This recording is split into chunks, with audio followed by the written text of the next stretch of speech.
Hi, ಮೀನಿನ ಸಾರು ಮಾಡೋದು ತುಂಬ ಸುಲಭ. ಆದರೆ ಈ ಒಂದು ನಾನು ಹೇಳುವಂಥ ಟ್ರಿಕ್ಸ್ನ ಯೂಸ್ ಮಾಡಿಕೊಂಡು ಮೀನಿನ ಸಾರನ್ನ ಒಂದ್ಸರಿ ಟ್ರೈ ಮಾಡಿ ನೋಡಿ. ಟೇಸ್ಟ್ ಡಬಲ್ ಆಗಿರುತ್ತೆ, ತುಂಬ ಟೇಸ್ಟಿಯಾಗಿರುತ್ತೆ. ಎಲ್ಲರೂ ಕೂಡ ಇಷ್ಟಪಟ್ಟು ತಿಂತಾರೆ. ನಾನಿವತ್ತು ಆಂಧ್ರಾನಲ್ಲಿ ಮಾಡುವಂಥ ನೆಲ್ಲೂರು ಸ್ಟೈಲ್ನಲ್ಲಿ ಮೀನಿನ ಸಾರನ್ನು ಯಾವ ಥರ ಮಾಡ್ಕೊಳ್ಳೋದು ಅಂತ ಇವತ್ತಿನ ವಿಡಿಯೋದಲ್ಲಿ ಶೇರ್ ಮಾಡ್ಕೊಳ್ತಾ ಇದ್ದೀನಿ. ತುಂಬ ಸಿಂಪಲ್ಲಾಗಿ ಆಗಿಬಿಡುತ್ತೆ, ಖಂಡಿತ ಟ್ರೈ ಮಾಡಿ. ನಾನಿಲ್ಲಿ 1 kg ಆಗಷ್ಟು ಮೀನನ್ನು ತೊಗೊಂಡಿದ್ದೀನಿ. ನೀವು ಯಾವುದೇ ಮೀನಾದರೂ ತೊಗೋಬೋದು. ಈ ಮೀನಿನ ಸಾಂಬಾರು ಟೇಸ್ಟಿಯಾಗಿ ಬರಬೇಕಂತಂದರೆ ಒಂದು ಸ್ವಲ್ಪ ನಾಟಿ ಈರುಳ್ಳಿಯನ್ನು ಯೂಸ್ ಮಾಡ್ಕೊಳ್ಳೋದ್ರಿಂದ ಮೀನಿನ ಸಾರು ಟೇಸ್ಟ್ ಅನ್ನೋದು ಇನ್ನೂ ತುಂಬಾ ಚೆನ್ನಾಗಿರುತ್ತೆ. ಇದು ಟಿಪ್ ನಂಬರ್ 1. ನಂತರ ಏನು ಮಾಡಬೇಕಂತಂದರೆ, ನಾವು ಮೀನನ್ನು ಮಸಾಲೆ ಬೇಯಿಸ್ಕೊಂಡ್ಮೇಲೆ ನಾವು ಈ ಫಿಶನ್ನು ಹಾಕ್ಕೊಳ್ಳೋದ್ರಿಂದ ಪೀಸಸ್ಗೆ ಸರಿಯಾಗಿ ಮಸಾಲೆ ಇಡಿಸೋದಿಲ್ಲ. ಸೊ ಅದಕ್ಕೋಸ್ಕರ ಅಂತ ಫಸ್ಟೇ ನಾವು ಮೀನಿಗೆ ಉಪ್ಪು, ಖಾರ, ಅರಿಶಿಣ ಪುಡಿ, ಧನಿಯಾ ಪೌಡರ್, ನಾವೇನೆಲ್ಲ ಸಾಂಬಾರಿಗೆ ನೀವೇನೇನು ಯೂಸ್ ಮಾಡ್ತೀರ ಮಸಾಲೆಗಳು, ಆ ಮಸಾಲೆಗಳನ್ನೆಲ್ಲ ಕೂಡ ಈ ಒಂದು ಫಿಶ್ಗೆ ಹಾಕ್ಕೊಂಡು ಒಂದು ಸ್ವಲ್ಪ ಎಣ್ಣೆನ ಕೂಡ ಸೇರಿಸ್ಕೊಂಡು ಚೆನ್ನಾಗಿ ನಾವು ಇದನ್ನು ಮಸಾಜ್ ಮಾಡ್ಕೋಬೇಕು.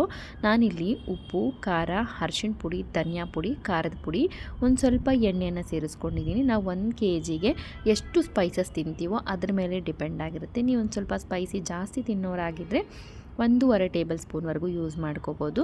ಒಂದು ಸ್ವಲ್ಪ ಮಕ್ಕಳಿದ್ದಾರೆ, ಒಂದು ಸ್ವಲ್ಪ ಉಪ್ಪು ಖಾರ ಕಡಿಮೆ ತಿಂತೀವಿ ಅನ್ನೋರಾಗಿದ್ದರೆ 1 ಟೇಬಲ್ ಸ್ಪೂನ್ ಆಗಷ್ಟು ಧನಿಯಾ ಪುಡಿ, ಖಾರದ ಪುಡಿ, ರುಚಿಗೆ ಬೇಕಾದಷ್ಟು ಉಪ್ಪು, ಒಂದು ಸ್ವಲ್ಪ ಅರಿಶಿಣ ಪುಡಿ, ಒಂದು ಸ್ವಲ್ಪ ಎಣ್ಣೆಯನ್ನು ಸೇರಿಸ್ಕೊಂಡು ಚೆನ್ನಾಗಿ ಮಸಾಜ್ ಮಾಡ್ಕೊಳ್ತಾ ಇದ್ದೀನಿ. ನಾವು ಈ ಫಿಶ್ಗೆ ಈ ಒಂದು ಮಸಾಲೆಯನ್ನು ಎಷ್ಟು ಚೆನ್ನಾಗಿ ಮಸಾಜ್ ಮಾಡ್ತೀವೋ ಅಷ್ಟು ಚೆನ್ನಾಗಿ ಒಳಗಡೆವರೆಗೂ ಮಸಾಲೆ ಎಲ್ಲ ಚೆನ್ನಾಗಿ ಹಿಡಿದು ನಾವು ತಿನ್ನುವಾಗ ಪ್ಲೇನಾಗಿ ಅನಿಸೋದಿಲ್ಲ. ಈ ಒಂದು ಫಿಶ್ನ ತಿನ್ನುವಾಗ ತುಂಬ ರುಚಿಯಾಗಿ ಅನಿಸುತ್ತೆ. ಈ ರೀತಿ ನಾವು ಸಾಂಬಾರಿಗೆ ಕೂಡ ಮ್ಯಾರಿನೇಟನ್ನು ಮಾಡ್ಕೊಂಡು ಇಟ್ಕೊಳ್ಳೋದ್ರಿಂದ. ಈಗ ಇದನ್ನೆಲ್ಲವನ್ನು ಕೂಡ ಚೆನ್ನಾಗಿ ಏನು ಮಸಾಲೆ ಹಾಕ್ಕೊಂಡಿದ್ದೀವೋ ಅದನ್ನೆಲ್ಲವನ್ನು ಕೂಡ ಚೆನ್ನಾಗಿ ಇಡಿಸಿ ಒಂದು ಅರ್ಧ ಗಂಟೆ ಹೊತ್ತು ಆದರೂ ಕನಿಷ್ಠ ಪಕ್ಷ ಹಾಗೇ ಇಡಬೇಕು. ಅಷ್ಟರಲ್ಲಿ ನಾವು ಸಾಂಬಾರಿಗೆ ಏನೆಲ್ಲ ಪದಾರ್ಥಗಳು ಬೇಕೋ, ಖಾರ ಹರ್ಕೊಳ್ಳೋದಿರ್ಬೋದು, ಬೇರೆಲ್ಲ ಕೂಡ ರೆಡಿ ಮಾಡ್ಕೊಳ್ಳೋಷ್ಟೊತ್ತಿಗೆ ಇದು ಮ್ಯಾರಿನೇಟ್ ಆಗಿರುತ್ತೆ. ಈಗ ನಾನು 1 kg ಆಗಷ್ಟು ಮೀನಿನ ಸಾಂಬಾರನ್ನು ಮಾಡಿ ತೋರಿಸ್ತಾ ಇರ್ತಕ್ಕಂಥದ್ದು. ಈಗ ಚೆನ್ನಾಗಿ ಮಸಾಜ್ ಮಾಡಿದ್ದೀನಿ. ಈಗ ಮಸಾಲೆಯನ್ನು ರುಬ್ಕೊಳ್ಳಲಿಕ್ಕೆ ಒಂದು ಮಿಕ್ಸರ್ ಜಾರನ್ನು ತಗೊಂಡು ಇದಕ್ಕೆ ಒಂದು ಅರ್ಧ ಇಂಚ್ ಆಗಷ್ಟು ಚಕ್ಕೆ, ಒಂದು 3ರಿಂದ 4 ಲವಂಗನ ಸೇರಿಸ್ಕೋಬೇಕು. ಅಷ್ಟೇ, ಜಾಸ್ತಿ ಸೇರಿಸ್ಕೊಳ್ಳೇಬಾರ್ದು. ಈಗ ಬೇಕಿದ್ದಲ್ಲಿ ಒಂದು ಅರ್ಧ ಟೇಬಲ್ ಸ್ಪೂನ್ ಆಗಷ್ಟು ಜೀರಿಗೆ, ಅರ್ಧ ಟೇಬಲ್ ಸ್ಪೂನ್ ಆಗಷ್ಟು ಮೆಂತ್ಯನ ಇಲ್ಲಿ ಆದರೂ ಸೇರಿಸ್ಕೋಬೋದು, ಇಲ್ಲಾಂದರೆ ಕೊನೆ ಹಂತದಲ್ಲಾದರೂ ಸೇರಿಸ್ಕೋಬೋದು. ಒಂದು ಸ್ವಲ್ಪ ಹಸಿ ಶುಂಠಿ, ಬೆಳ್ಳುಳ್ಳಿ, ಈರುಳ್ಳಿ, ಹಾಗೆಯೇ ಒಂದು ಮೀಡಿಯಮ್ ಗಾತ್ರದ ಟೊಮೆಟೊ ಹಣ್ಣು, ಒಂದು ಸ್ವಲ್ಪ ಕೊತ್ತಂಬರಿ ಸೊಪ್ಪನ್ನು ಕೂಡ ಸೇರಿಸ್ಕೊಳ್ತಾ ಇದ್ದೀನಿ. ಹೀಗೆ ಇದಕ್ಕೊಂದು ಅರ್ಧ ನಿಂಬೆ ಹೋಳಿನಷ್ಟು ಹುಣಸೆ ಹಣ್ಣನ್ನು ಕೂಡ ಸೇರಿಸ್ಕೊಂಡು ಇದನ್ನು ಗ್ರೈಂಡ್ ಮಾಡಿಕೊಂಡು ತರ್ತೀನಿ. ಈಗ ಒಂದು ಪ್ಯಾನ್ಗೆ ನಾನು ಒಂದು 3-4 ಟೇಬಲ್ ಸ್ಪೂನ್ ಆಗಷ್ಟು ಎಣ್ಣೆಯನ್ನು ಸೇರಿಸ್ಕೊಂಡು, ಎಣ್ಣೆ ಚೆನ್ನಾಗಿ ಬಿಸಿ ಆದಮೇಲೆ ಇದಕ್ಕೊಂದು ಸ್ವಲ್ಪ ಸಾಸಿವೆ ಹಾಗೆಯೇ ಕರಿಬೇವಿನ ಸೊಪ್ಪನ್ನು ಕೂಡ ಸೇರಿಸ್ಕೊಂಡು ಇದು ಚೆನ್ನಾಗಿ ಸಿಡಿಸ್ಕೊಳ್ತಾ ಇದ್ದೀನಿ. ಒಂದು ಥಿಂಗ್ ಏನಪ್ಪ ಅಂತಂದರೆ, ನಾವಿಲ್ಲಿ ಜೀರಿಗೆ ಮತ್ತು ಮೆಂತ್ಯನ ಇಲ್ಲಿ ಖಾರ ರುಬ್ಕೊಳಕ್ಕೆ ಸೇರಿಸ್ಕೊಂಡ್ರೆ ಲಾಸ್ಟಲ್ಲಿ ಸೇರಿಸ್ಕೋಬಾರ್ದು. ಇಲ್ಲಿ ಸೇರಿಸ್ಕೊಂಡಿಲ್ಲ ಅಂತಂದರೆ ಕೊನೆ ಹಂತದಲ್ಲಿ ಸೇರಿಸ್ಕೋಬೇಕು. ಎಣ್ಣೆ ಬಿಸಿ ಆಗಿ ಸಾಸಿವೆ ಕೂಡ ಸಿಡಿದಿದೆ. ಇದಕ್ಕೊಂದು ಸ್ವಲ್ಪ ಕರಿಬೇವಿನ ಸೊಪ್ಪು, ಹಾಗೆಯೇ ಈರುಳ್ಳಿ, ಹಾಗೆಯೇ ಒಂದು ಸ್ವಲ್ಪ ಹಸಿರು ಮೆಣಸಿನ್ಕಾಯನ್ನು ಕೂಡ ಸೇರಿಸ್ಕೊಂಡು ಈ ಒಂದು ಕರಿಬೇವಿನ ಸೊಪ್ಪು ಎಲ್ಲ ಕೂಡ ಚೆನ್ನಾಗಿ ಫ್ರೈ ಆಗೋ ತನಕ ಒಂದು 4-5 ನಿಮಿಷ ಚೆನ್ನಾಗಿ ಫ್ರೈ ಮಾಡ್ಕೊಳ್ತೀನಿ.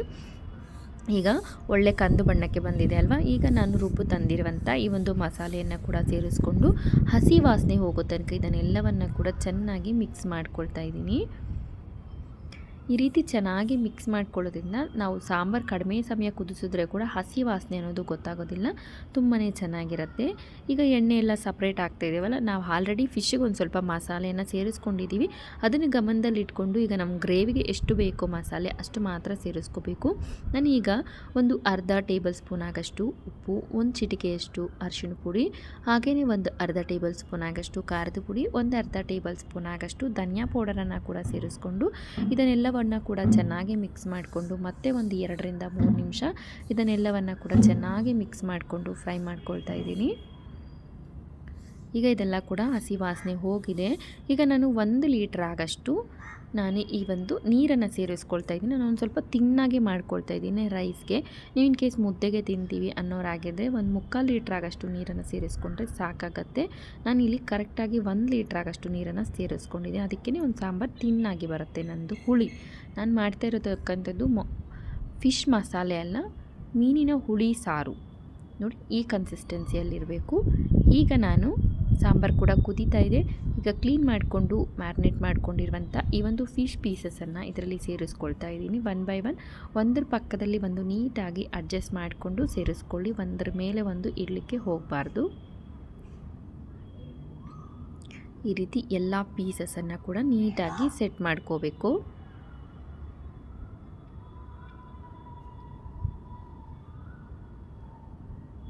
ತುಂಬ ಚೆನ್ನಾಗಿರುತ್ತೆ. ಖಂಡಿತ ನೀವು ಒಂದ್ಸರಿ ಟ್ರೈ ಮಾಡಿ ನೋಡಿ. ಯಾವ ಥರ ಬಂತು ಅಂತ ಕೂಡ ಕಾಮೆಂಟ್ ಸೆಕ್ಷನಲ್ಲಿ ತಿಳಿಸಿ. ಈಗ ಇದನ್ನು ಮುಚ್ಚಳನ ಮುಚ್ಕೊಂಡು ಒಂದು ಸ್ಟವ್ನ ಹೈ ಫ್ಲೇಮಲ್ಲಿ ಇಟ್ಕೊಂಡ್ರೆ ಬೇಗ ಕುದ್ಬಿಡುತ್ತೆ. ಮಸಾಲೆ ಎಲ್ಲ ಅಷ್ಟು ಚೆನ್ನಾಗಿ ಇಡಿಸೋದಿಲ್ಲ. ಸ್ಟವ್ನ ಲೋ ಫ್ಲೇಮಲ್ಲಿ ಇಟ್ಕೊಂಡು ಒಂದು 5 ನಿಮಿಷ ಚೆನ್ನಾಗಿ ಬೇಯಿಸ್ಕೊಳ್ಳಿ. ಈಗ ಒಂದು 5 ನಿಮಿಷ ಬೆಂದು ಆಗಿದೆ. ಈಗ ಲೈಟಾಗಿ ಇದನ್ನು ಒಂದು ಸ್ವಲ್ಪ ಮಿಕ್ಸ್ ಮಾಡ್ಕೋಬೇಕು. ಯಾಕಪ್ಪ ಅಂತಂದರೆ ನಾವು ಯಾವುದೇ ಕಾರಣಕ್ಕೂ ಸೌಟೇನು ಬಳಸ್ಕೋಬಾರ್ದು. ಕೈಯಲ್ಲೇ ಸುಮ್ಮನೆ ಮೇಲ್ಗಡೆ ಇರುವ ಗ್ರೇವಿ ಕೆಳಗಡೆ ಬಂದು ಸ್ವಲ್ಪ ಮಿಕ್ಸ್ ಮಾಡ್ಕೋಬೇಕು. ನಂತರ ಹಾಗೇ ಮುಚ್ಚಳನ ಮುಚ್ಕೊಂಡು ಮತ್ತೊಂದು 2-3 ನಿಮಿಷ ಚೆನ್ನಾಗಿ ಕುದಿಸ್ಕೊಂಡು ಈಗ ಇದಕ್ಕೆ ಒಂದು ಸ್ವಲ್ಪ ಕೊತ್ತಂಬರಿ ಸೊಪ್ಪನ್ನು ಸೇರಿಸ್ಕೊಳ್ತಾ ಇದ್ದೀನಿ. ಈಗ ನಾನು ಒಂದು ಅರ್ಧ ಟೇಬಲ್ ಸ್ಪೂನ್ ಆಗಷ್ಟು ಜೀರಿಗೆ ಹಾಗೆಯೇ ಅರ್ಧ ಟೇಬಲ್ ಸ್ಪೂನ್ ಆಗಷ್ಟು ಮೆಂತ್ಯ ಕಾಳನ್ನು ಒಂದು ಸ್ವಲ್ಪ ಫ್ರೈ ಮಾಡಿಕೊಂಡು ಅದನ್ನು ಒಂದು ಕುಟಾಣಿಗೆ ಹಾಕಿ ಚೆನ್ನಾಗಿ ಕುಟ್ಕೊಂಡು ಪೌಡ್ರನ್ನ ಮಾಡ್ಕೊಳ್ತಾ ಇದ್ದೀನಿ. ಇದು ತೀರಾ ಸೀದೋಗೋ ಥರ ಮಾಡ್ಕೊಬೇಡಿ. ಜಸ್ಟ್ ನಾವು ಹೊಡ್ಕೊಳ್ಲಿಕ್ಕೆ ಪೌಡ್ರ್ ಆಗಬೇಕು ಅಷ್ಟು ಮಾತ್ರ ಫ್ರೈ ಮಾಡಿಕೊಂಡು ಕುಟ್ಕೊಂಡು ಈ ಒಂದು ಪೌಡ್ರನ್ನ ಇದಕ್ಕೆ ಸೇರಿಸ್ಕೊಳ್ಳಿ. ತುಂಬಾ ರುಚಿಯಾಗಿರುತ್ತೆ, ತುಂಬಾ ಚೆನ್ನಾಗಿರುತ್ತೆ. ಈಗ ನಂತರ ಮುಚ್ಚಲಬೇಕಾಗಿದ್ದರೆ ಮುಚ್ಕೊಂಡು ಇನ್ನೊಂದು 2-3 ನಿಮಿಷ ಫಿಶ್ ಬೆಂದಿಲ್ಲ ಅಂತಂದರೆ ಬೇಯಿಸ್ಕೊಳ್ಳಿ. ಇನ್ ಕೇಸ್ ಬೆಂದೋಗಿದೆ ಅಂತಂದರೆ ಸ್ಟವನ್ನು ಆಫ್ ಮಾಡ್ಕೊಂಡು. ತುಂಬಾ ಟೇಸ್ಟಿಯಾಗಿರುತ್ತೆ. ಖಂಡಿತ ನೀವು ಕೂಡ ಟ್ರೈ ಮಾಡಿ ನೋಡಿ. ವಿಡಿಯೋ ಇಷ್ಟ ಆಗಿದ್ದಲ್ಲಿ ಲೈಕ್ ಮಾಡಿ, ಶೇರ್ ಮಾಡಿ, ನಮ್ಮ ಚಾನಲ್ನ ಸಬ್ಸ್ಕ್ರೈಬ್ ಮಾಡಿಕೊಂಡು ಸಪೋರ್ಟ್ ಮಾಡಿ. ಅದೇ ರೀತಿಯಲ್ಲಿ ತುಂಬ ರೆಸಿಪಿಗಳಿದೆ. ಯಾರಿಗಾದರೂ ಇಂಟ್ರೆಸ್ಟ್ ಇದೆ ಒಂದ್ಸರಿ ಚೆಕ್ ಮಾಡಿ ನೋಡಿ. Thank you so much for watching.